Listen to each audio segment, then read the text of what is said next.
Hello, welcome to my dressing room slash armory. I am getting undressed from church this morning and thought I'd go ahead and do a video specifically about my belt choice. Now, let me go ahead and say when I'm at church, I'm part of our safety team, and so I'm carrying a lot of gear on my belt. And I'll just give a quick rundown of that gear. I'm carrying a Glock 22 chambered in 357 SIG with special hollow points in there. And then I'm carrying a backup magazine with some FMJs in case we've got to deal with a threat that is a little harder to penetrate. And then have some cutlery. And this will be another video soon, by the way. Then I also have my EDC trauma kit, which I think I left in my vehicle. But you know, my belt under my sport coat tends to start looking like a law enforcement officer's belt. I mean, a lot of gear hanging off that belt, so I wear a sport coat to hide it. But over the years, I've realized that I got to have a strong belt to keep it up, keep it tight against my body, or especially my coat will be hanging off of it. And I've done videos on this kind of belt before. This is a Grip 6 belt. I've used this for 5-6 years. It barely shows any signs of wear and tear. It is phenomenal. I love this minimalist design. Can't say enough about it. And it's I would say, I've worn it with a suit before, but I wouldn't say it's classy, but it's not dressy. I wouldn't say that. So on Sunday mornings, I try to wear leather belts if I can.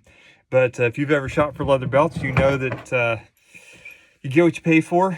And this belt I bought years ago, and this is genuine leather. Bought it at a factory leather belt store, outlet store. And it's tough, but when it comes to tough, but it's flexible, and it's just gotten more and more flexible over time. When it comes to holding up gear, it just, the gear kind of just folds away from the body with the belt, no matter how much I tighten it. So this has just kind of been put away. I had another leather belt. I left it somewhere else, but similar kind of thing, a brown leather belt, and it's just slowly starting to flex a little bit too much. So I went belt shopping, and actually, I wasn't belt shopping at first. I was magazine shopping on the Magpul website. I forgot I had my Magpul sticker here. So I was on the Magpul website. They make magazines, standard capacity magazines for the modular sporting rifle. And I clicked on the deals tab up in the corner, and well, they have belts. And I've known they've made belts, but last time I looked at them, I was like, I'm not paying $94 for a belt. I just can't afford that, especially when I don't know if it's going to work and all that kind of stuff. But they had in the deals tab, and it might still be there if you hurry, some of their belts on sale for $18.99, less than $20. And they only had two sizes, 32 and 44. I'm closer to a 32. I measured, and I thought, okay, I think I can get a 32 to work. And so I bought two of them. And they only had brown. They had a chocolate brown and a light brown, so I bought one of each just to compare, because I like to match my belt to my boots. So I ended up getting this chocolate brown that matches nicely. Cool thing about these belts is they are lined with the same, maybe a different blend, but polymer, similar in toughness to the magazines. And so that gives this belt a lot of rigidity and strength. And these, I think it has a lifetime guarantee. It's guaranteed workmanship and so forth. Very tough, very durable belt. It has some thickness and weight to it, but especially this buckle, it's a beefy buckle. Now, when I got it and I put it on, at first I thought, well, this fits great. Oh wait, now we got to put a gun on. So I put the gun on, and I thought, oh no, it's right there on the edge. So I got out my trusty leather punches and put some holes here on the end, and then I had to move the slider over just a little bit, and it still works. So even with my full kit on, the belt buckles nicely, looks nice, and I would classify this as dressy, all right, and definitely functional. And then the other belt, the light brown color that didn't match my boots, I got out some shoe polish and took the hardware off, and applied the scuff cover shoe polish, is a little heavier duty, and laid it out in the sun to heat up the leather and absorb into it. And so far, so good. This is now a black dress belt. So identical size, identical feel on my person. Just it kind of depends. I always match my belt to my shoes, so it depends on what my shoes choice is going to be. Depends on what my belt choice is going to be, as far as color wise.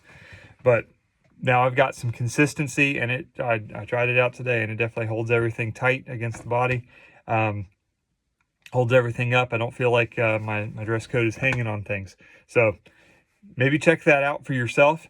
Since I just came from church, even though we didn't cover this passage today, I do want to make this connection. In Ephesians chapter 6, the Apostle Paul talks about gird yourself with the belt of truth. Now, of course, he was talking about a piece of armor that covers below the waist, very vital parts, especially for a man.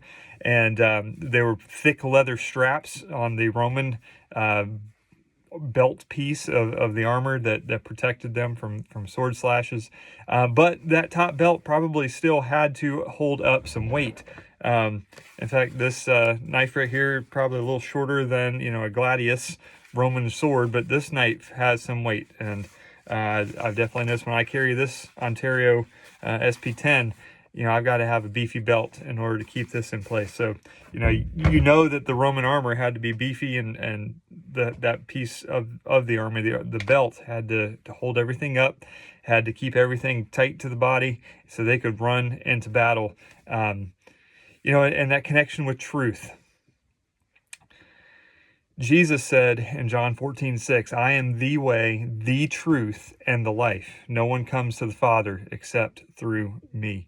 And you tie that with the picture of a soldier, girding on his belt, and he can't go into battle unless his pants are going to stay up, his weapons are going to stay on. He's got to be girded before he goes into battle. To faithfully follow Jesus, you have to gird on his truth, acknowledge that he is the truth, the ultimate understanding of an embodiment of truth. And there's so much depth to that. I wish I could go into more detail, but I just want to share that with you. In modern day armor, belts take different forms. This is a hip belt for a military pack. And usually it's kind of separate from everything else. A lot of gear is now carried on the plate carrier of soldiers.